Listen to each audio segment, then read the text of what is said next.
नमस्कार दर्शक बंधु ओडिया नववर्ष 2026-27 हार्दिक अभिनंदन एवं शुभकामना जणाई आजिर कार्यक्रमटी को आरंभ करिबा एवं आजिर एही कार्यक्रमटी समस्त मिथुन राशिर व्यक्ति विशेषंक पई बहुत अधिक गुरुत्वपूर्ण रहिछि। सेथिपई आपण धैर्यर सहित एही भिडियोटी को शेष पर्यंत देखंतु। आपणकर व्यस्त बहुल समय मध्यरु मात्र 10 मिनिट समय आपण निज पाई दियंतु।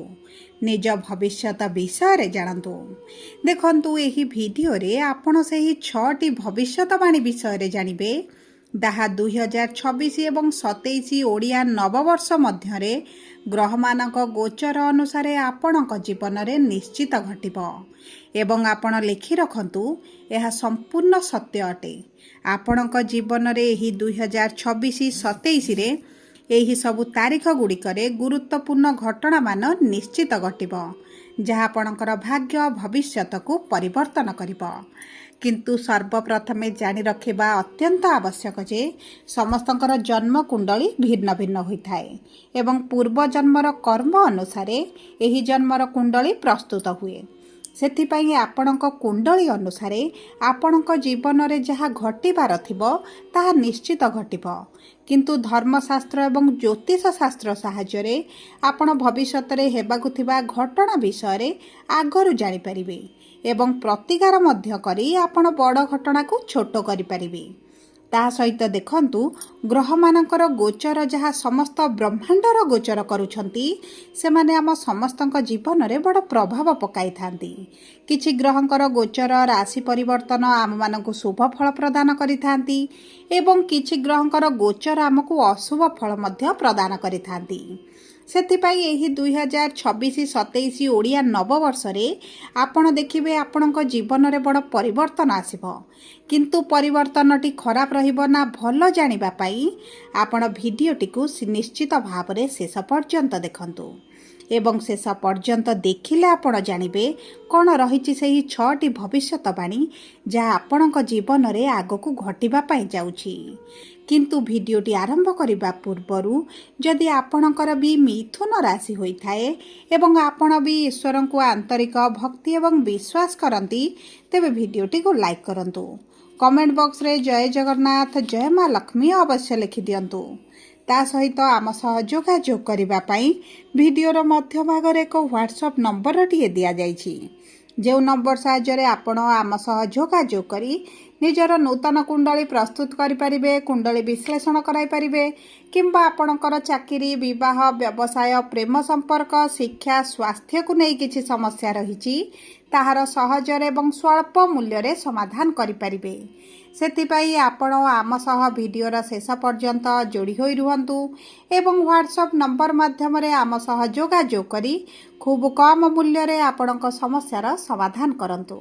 एबे आसंतु कार्यक्रमटी को आग को बढ़ाइबा एवं जानिबा सेही 6टी भविष्यतवाणी विषय रे जहा आपणक जीवन रे 2026-27 मध्य रे घटिबा पाई जाउछि।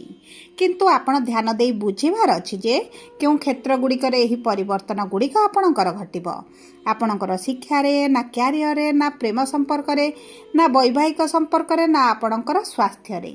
सेति पई आपण टिके ध्यान देई देखंतु एवं बुझंतु। एबे आसंतु जानिबा आपणकर मिथुन राशि मिथुन लग्नर व्यक्ति मानक जीवन रे मध्य की प्रकार परिवर्तन एही नूतन वर्ष ठारू घटिबा पाई जाउछि। देखंतु आपणकर राशिर स्वामी बा रस्याधिपति हेउचंती बुध जे हेउचंती ज्ञान बुद्धि विवेकर कारक ग्रह एवं आपणकर राशिर नवम गृह रे राहु विराजमान होइचंती।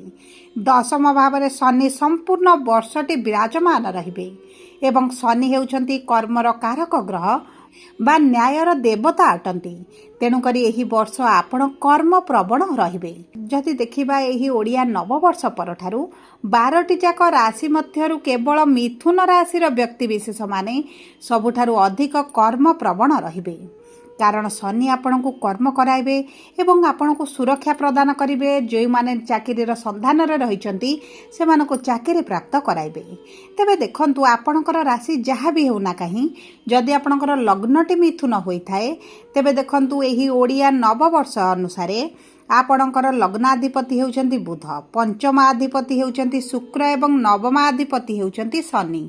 तेणुकरी मिथुनर लग्नर व्यक्ति विशेष मानक पई एही नूतन वर्षटी सुख, शांति, मैत्री, प्रीति, समृद्धि प्रत्येक क्षेत्र में आपन को शुभ फल आनीदेव एवं ता सहित आपणकर बहुत गुड़िए अभिलाष इच्छा मध्य पूरण करिब। किंतु आपणकर राशि रे जदि किछि खराब प्रभाव रही तेबे आपणकर अशुभत्व को दूर करी शुभाशुभ फल को वृद्धि करबा पई आपण प्रत्येक दिन स्नान पर तुलसी मूल रे जल अर्पण करंतु एवं ओम नमो भगवते वासुदेवाय एही मंत्रटी को प्रतिदिन जप करंतु। आपणकर अशुभत्व दूर होइजिब। तेबे आसंतु जानिबा मिथुन राशि नक्षत्र अनुଯାयी कि प्रकार परिवर्तन केउ नक्षत्र व्यक्ति विशेष मानक मिलवा पाई जाउछि। मिथुन राशि तीनोटी नक्षत्र रही मृगशिरा मिथुन, आद्रा मिथुन एवं पुनर्वसु मिथुन। सर्वप्रथमे जानिबा मृगशिरा मिथुन बा 5/3 मिथुन राशि व्यक्ति विशेष माने मंगल अंशरे बा मंगल महादशा जन्म ग्रहण करिसंती एवं एही 2026 ओडिया नववर्ष अनुसार मंगल एवं बृहस्पति शुभ दृष्टि आपणक उपरे थिबा कारणरू आपणक बहुत अधिक सफलता प्राप्ति हेबो। जान, वाहन, भूमि, भवन आपण जदि क्रय करबा पई पूर्वरु अभिलाष रखिथिले, दीर्घ दिन रे इच्छा रहितला, तेबे आपण एही वर्ष मध्यरे क्रय करिवार संभावनाटी मध्य बनि जाउछि। ता सहित विवाह, नूतन कार्य आरंभ किंबा संतान प्राप्ति पई जदि आपण चिंता करुथिले एवं होई पारु नथिला, तेबे एही तीनोटी कार्य आपणक जीवन रे निश्चित भाव रे घटिबो। जेउ दंपति मानकर संतान प्राप्ति रे विलंब हेउतला, संतान सुखरु वंचित रहिथिले, सेमानकु संतान प्राप्ति एही ओडिया नववर्षर जून मास परठारु आपणकर अति प्रबल जोग बनुछि। तेणुकरी आपणक पई एही 2026 ओडिया नववर्षटी अत्यंत शुभदायक रहिबो। ता सहित जो व्यक्ति माने विदेश यात्रा करिबा पई चाहुथिले, विदेश यात्रा रे विलंब समस्या देखुथिले, सेमानकर मध्य सेही समस्या गुड़िक दूर होइजिबो एवं विशेष भाव में आपणक विवाह रे जो विलंब रहितला, विवाह होई पारु नथला, शत्रु माने विवाह भांगी देउथिले, तेबे सेही सब समस्या गुड़िक आपणकर दूर होइजिबो। जून मासरे गुरु आपणकर कुटुंबर भाव, धनर भाव को गोचर करिवे माने आपणक आर्थिक स्थिति रे आसीबो विराट परिवर्तन।